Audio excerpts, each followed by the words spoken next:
what are your thoughts on the 2011 Joplin tornado? And that was the EF5. And what are some of the lessons that we can learn from that tornado that we can still apply today? This is a sponsored interview by Strength and Dignity Bodywork, and I'm thankful for Northeast Tech gifting me the opportunity to use their podcast studio to interview Storm Chaser Nacoma Hutchison. Well, take your tornado warning seriously. I heard, several say, oh, they go off all the time. Mm-hmm. Okay, well, that's just dress rehearsal for the real thing.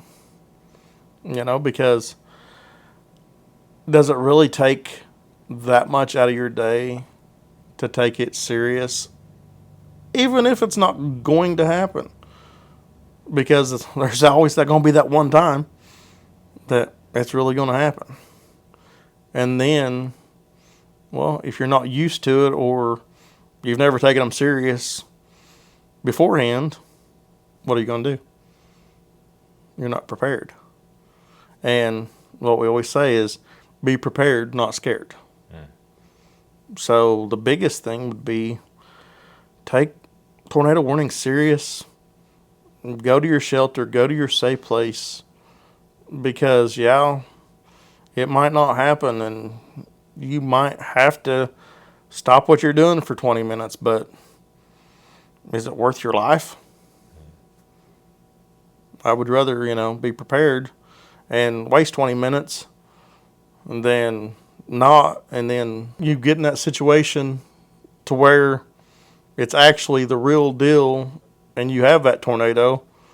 Well, if you haven't prepared, then you're probably going to end up in panic. And then you're not going to know what to do, or forget something, or, the things are endless of what could actually happen. So it's easier to take them serious, waste your 20 minutes of your day, get that dress rehearsal in, and be prepared for a real one. And even talking with you, there's a lot that's going on in the tornado warning. I mean, because you're on the ground, you're one of the people on the ground, like giving that information and data. It's not like people are just willy-nilly just saying, hey, there's a tornado warning, we just want to just do it just because. But there's something that's actually serious. And can you tell us the difference between a tornado warning and a tornado watch? Yeah. A tornado watch is where the Storm Prediction Center has seen the conditions are favorable for tornadoes to be possible in those areas that are under a watch. Where a warning is there's rotation at least on radar, at the very minimum rotation on radar, that could either become a tornado or is actually a tornado. So that's when a warning actually gets issued.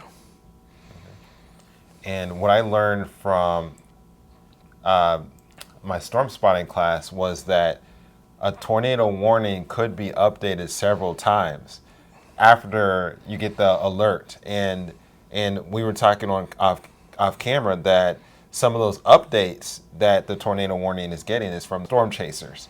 Correct. The information that we provide, it could be quarter size hail when they first issued the warning, which is the severe criteria, and go from that to baseball size hail 20 minutes later. Well, then we send that report in, and that's when you get your updated information like you was talking about. Or a tornado, the original warning come out as radar indicated rotation. Well, then if there's a storm chaser underneath it and he sees a funnel, well, they're gonna send out the new information where tornado possible storm chasers have reported funnel. So that's where the updated information is coming from, and is why you need to always keep up to date with the warnings, not Okay. just the original warning. What is the best way that people can do that? Like, what are some things that you would recommend to keep up to date with these tornado warnings and all of that? The best thing is a weather radio. Okay. That's literally the best thing you can have to get the updated information, because that literally comes straight from the National Weather Service. As soon as they issue the warning, it gets pushed to that. So you're literally getting it as fast as anybody's going to be able to get it. Okay. And some people would think maybe, okay, you didn't recommend an app. That's like low tech. But are there any other reasons why you would say weather radio over anything else? Well, because in my experiences, sometimes the weather apps don't go off, or they're delayed for whatever reason, whether it be internet service or just something happened with the app.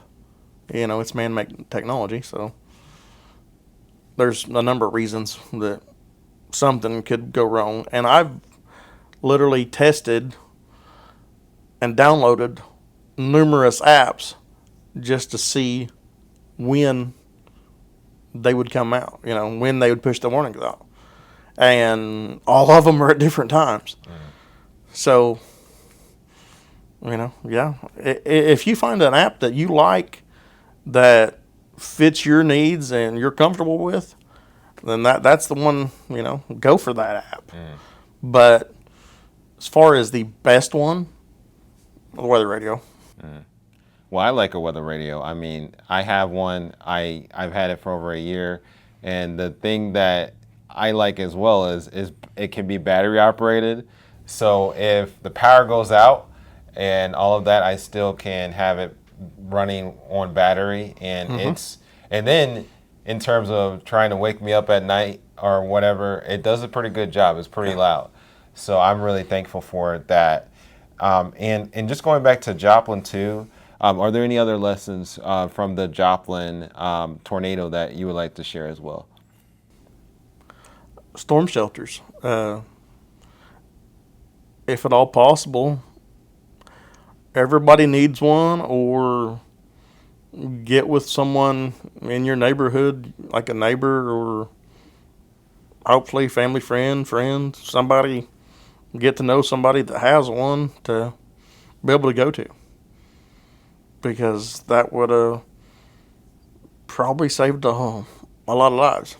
If someone was going to have a storm shelter built, what is the type of storm shelter that you would recommend? It needs to be FEMA certified. If it's not FEMA certified, then it's a gamble. And Because the FEMA certified storm shelters, they are extremely well tested, gone through all kinds of different scenarios to see if they fail. They are continuously tested. Anytime a new prototype comes out, it gets tested through all kinds of different scenarios. I was not even thinking about looking for a FEMA certified storm shelter, so I think that's just valuable information.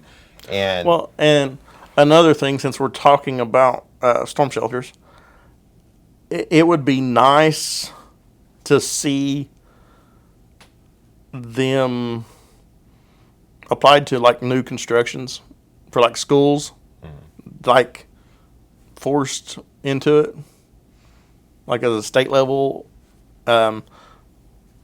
Certain states have required more storm shelters, because if you look at, I believe it's findmystormshelter.com, okay, I didn't even know that it existed until right now. I believe that's the name of the website. But if you look, because it lists like public shelters. For Oklahoma, there's not a lot. And here we're in Tornado Alley. So that's one thing I would like to see is more public shelters.